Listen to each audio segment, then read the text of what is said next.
In November 1942, during Operation Torch in North Africa, the first American M1 bazookas were deployed without any trained operators.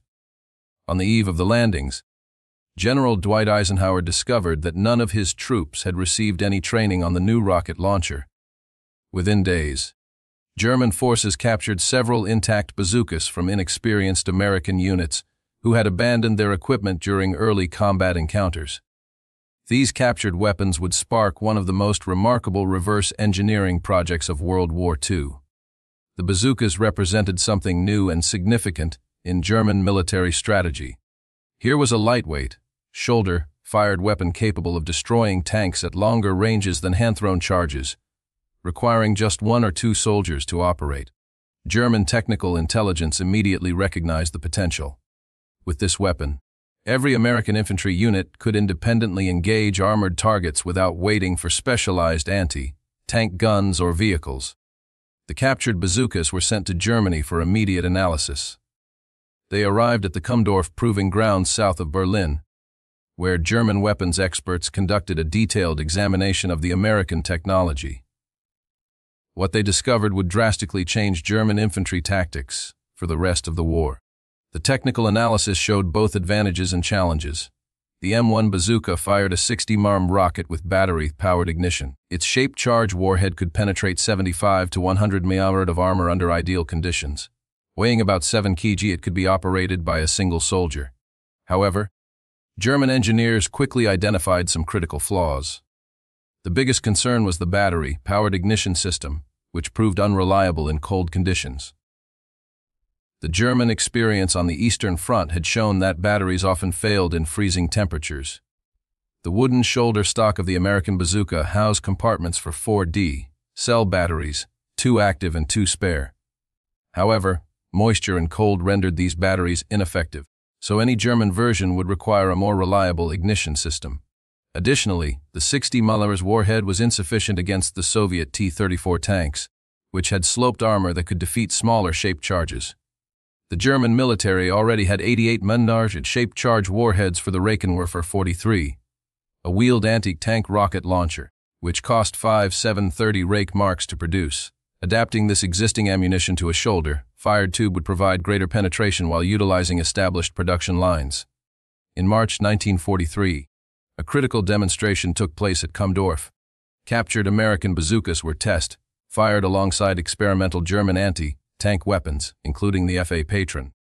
This demonstration convinced German officials that developing their own version of the bazooka was essential.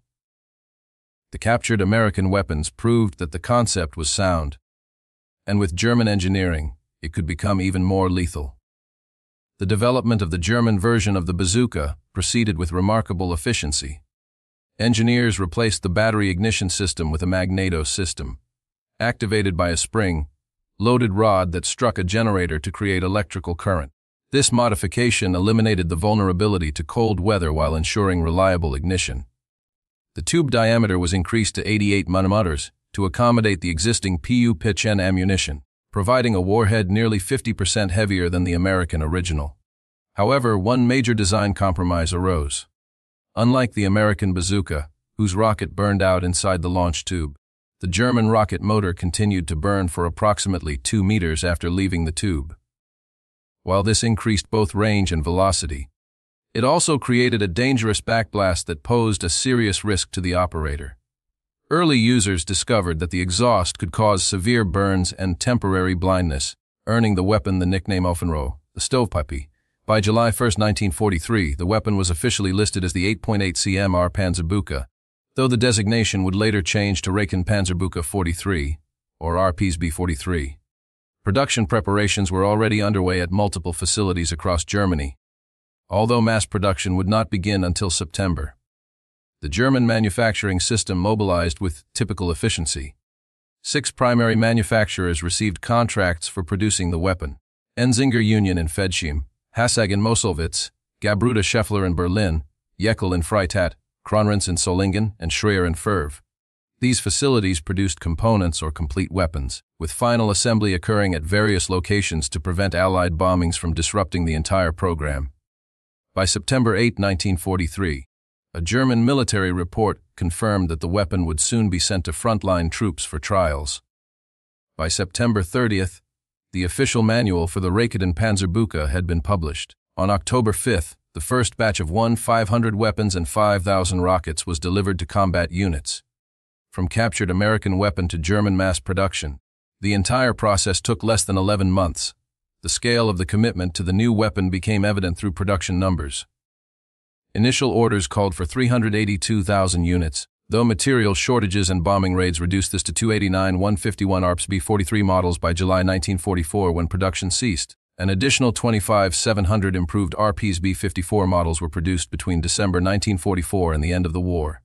The efficiency of production was striking. It took just 10 work hours to manufacture each Panzer Schreck, with a cost of only 70 Reichsmarks per weapon, far cheaper than a traditional anti-tank gun, which cost 730 Reichsmarks. This economic efficiency made mass production possible even as Germany's war economy was struggling. However, the human cost of production remains one of the darkest chapters in the history of the weapon. HSAG, the third largest employer of forced labor in Nazi-controlled Europe, operated multiple production facilities using slave laborers from concentration camps. By October 1943, over 60,000 workers were employed by HSAG, more than half of them forced laborers and prisoners of war. By 1945, the company was using 16,581 prisoners in labor camps at HSAG facilities in Poland. Approximately 35,000 deaths occurred across various camps, though incomplete records make exact figures difficult to confirm. Workers endured 12-hour shifts in hazardous conditions, including exposure to toxic chemicals, brutal beatings, starvation rations, and a lack of sanitation.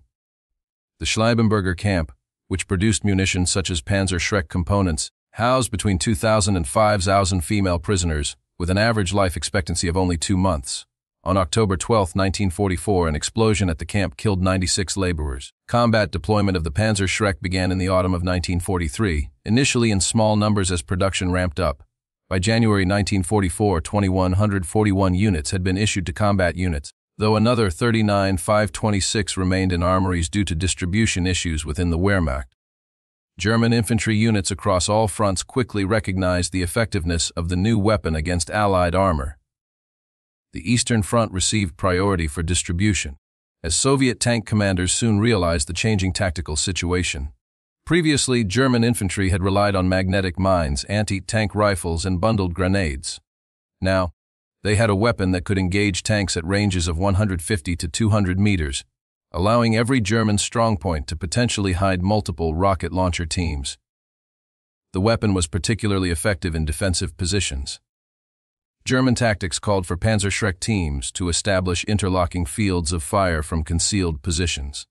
These teams would dig staggered trenches no more than 115 meters apart, ensuring that attacking armor faced rockets from multiple directions. The effective range against moving targets was approximately 100 meters, though static targets could be engaged at longer distances. Technical tests from both German and Finnish forces demonstrated the weapon's impressive capabilities.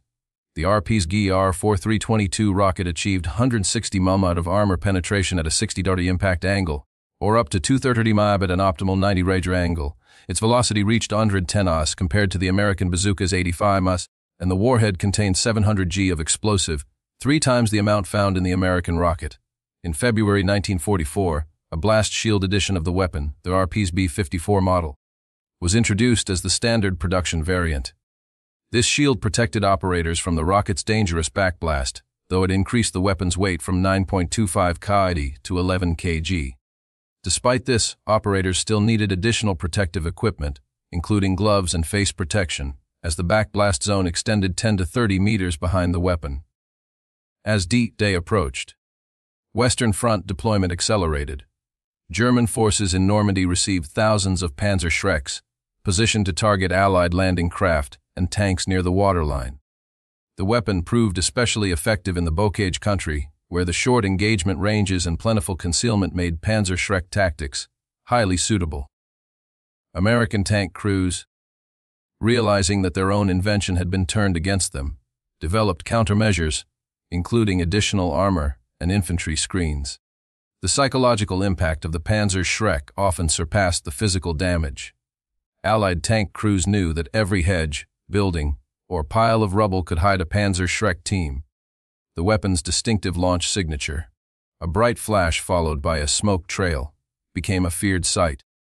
Tank commanders reported a significant decrease in crew effectiveness in areas known to have a high concentration of Panzer Schreck teams. International proliferation of the weapon began even before the war ended. Finland purchased 180-54 launchers and 18 60-50 rockets for 200,000 Reichsmarks. Finnish forces achieved remarkable success against Soviet armor, with tests confirming the Panzer Schreck's ability to penetrate 100 mm of face, hardened armor at a 30° angle.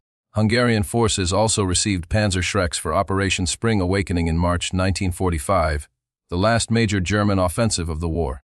Allied intelligence closely monitored the rise of the Panzer Schreck. A British report from January 1945 noted that German production of nearly 300,000 units in just 18 months had already surpassed the total number of Allied bazookas produced. American ordnance experts recognized that the Germans had identified and corrected every weakness in the original bazooka design, creating a superior weapon from the captured models. The Americans later adopted some of these German improvements for their own bazooka models.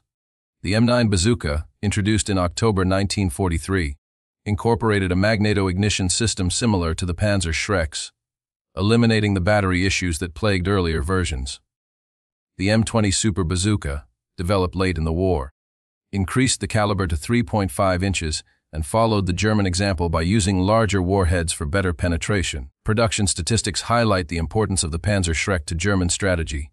By July 1944, when production of the RP's B-54 ceased, 289,151 units had been manufactured. Monthly production peaked at 15,000 units in early 1944. Each weapon required components from 32 subcontractors, underscoring the industrial complexity of mass production. The improved RP's B-541 model, introduced in December 1944, addressed remaining issues, featuring a shorter tube length of 135 cm, improved rocket propellant that reduced backblast, and refined sights. Although 48,000 units were ordered, only 25,744 were delivered before Germany's surrender. Engineers also developed prototypes using impregnated cardboard tubes to save on steel, though these never reached production. A cost-effectiveness analysis shows why Germany prioritized Panzer Schreck production. Each weapon cost only 70 Reichsmarks and required just 10 work hours to manufacture. In contrast, the smallest traditional anti-tank gun, the 3.7 cm Pak 36, cost 5,730 Reichsmarks and was ineffective against modern tanks. A single Tiger tank cost 300,000 Reichsmarks. For the price of just one Tiger, Germany could produce over 4,000 Panzer Schrecks. Ammunition production mirrored the manufacturing of the weapon itself. Over 2 million rockets were produced, primarily the RP's GER 4322 model, known for its distinctive shape and fin stabilization. Each rocket weighed 3.3 kg and came in wooden crates containing 2 rockets. Special winter and summer variants were created to account for temperature extremes that affected propellant performance.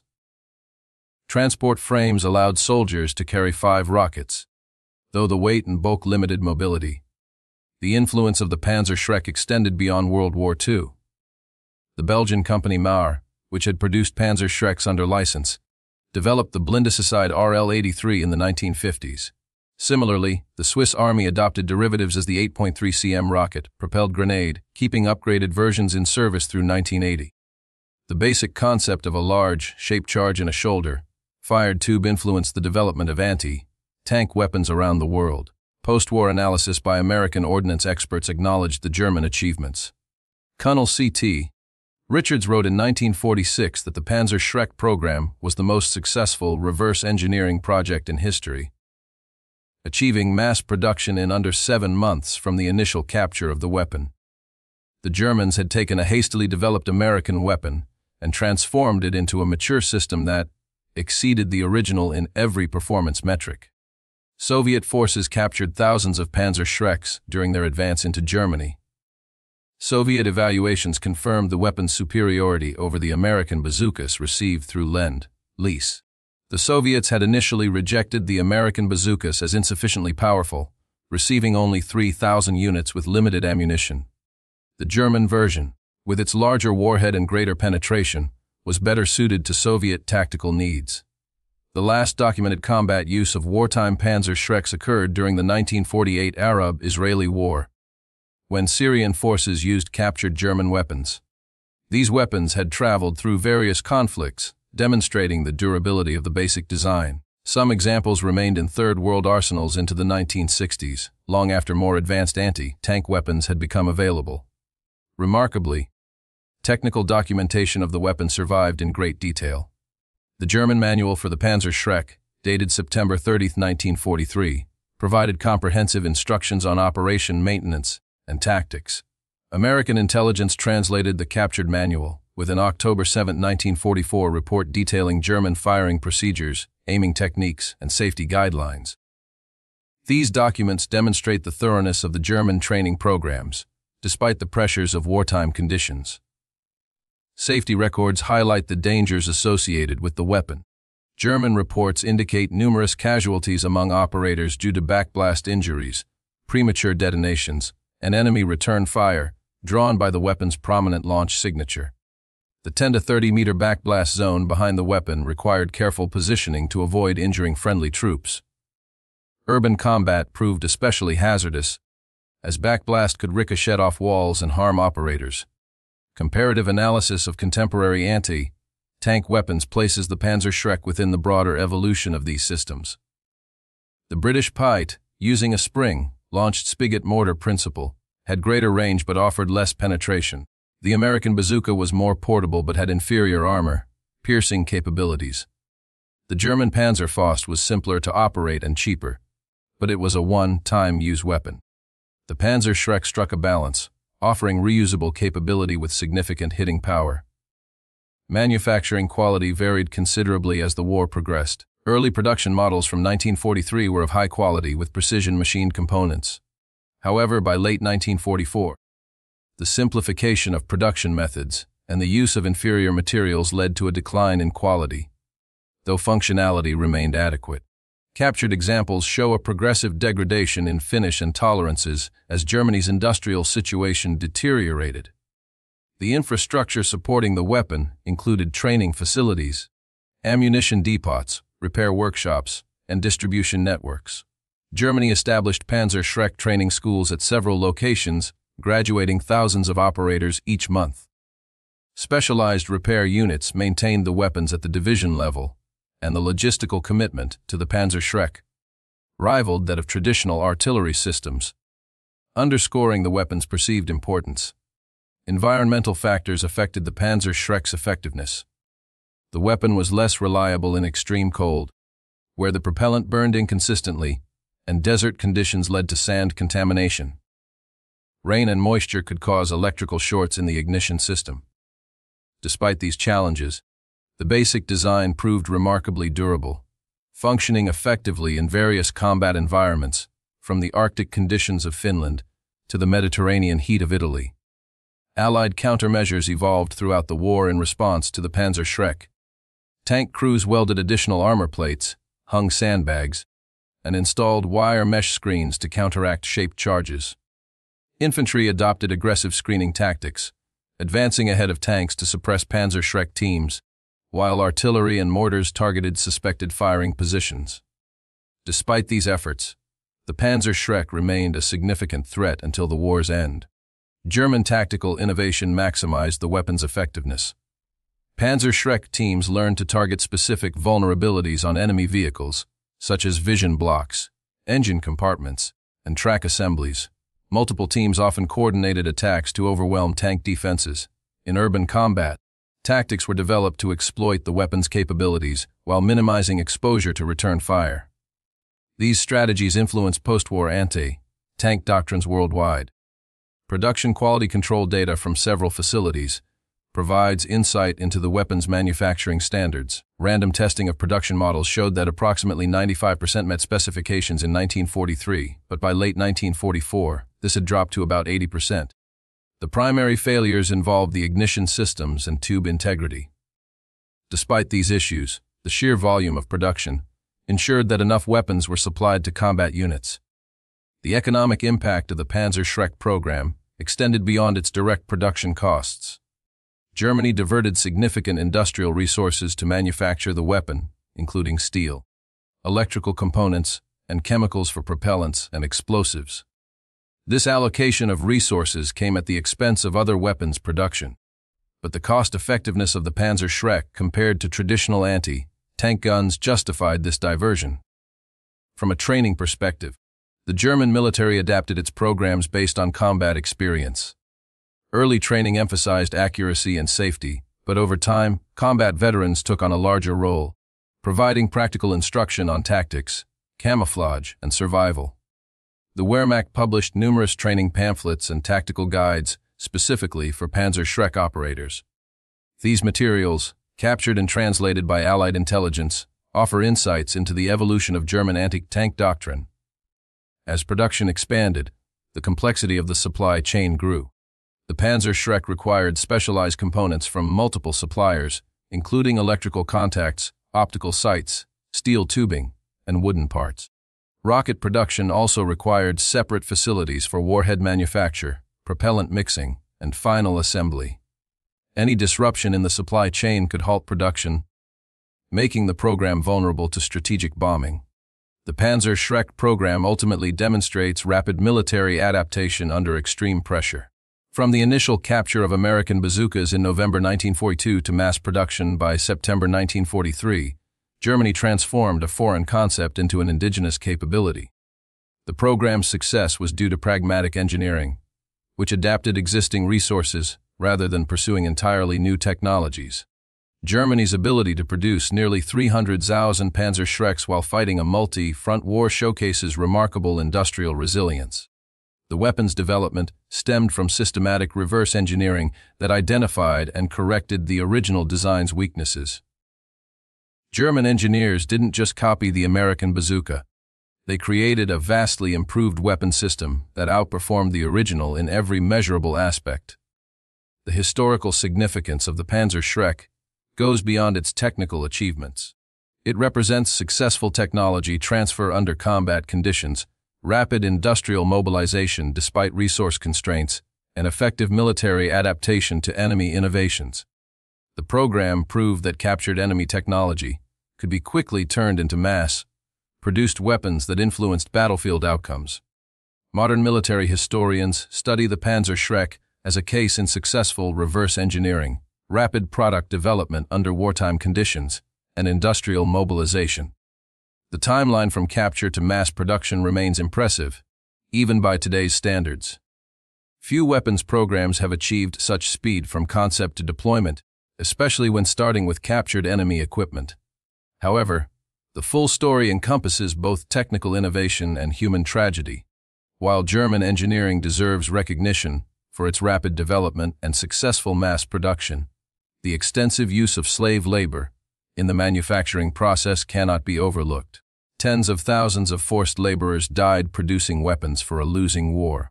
The history of the Panzerschreck includes both remarkable technical achievement and the systematic exploitation of forced labor. In conclusion, the Panzerschreck stands as history's most successful reverse engineering project, transforming captured American bazookas into nearly 300 and improved German weapons in under a year. The program demonstrated that military innovation could be adapted, improved, and mass-produced far faster than previously thought possible.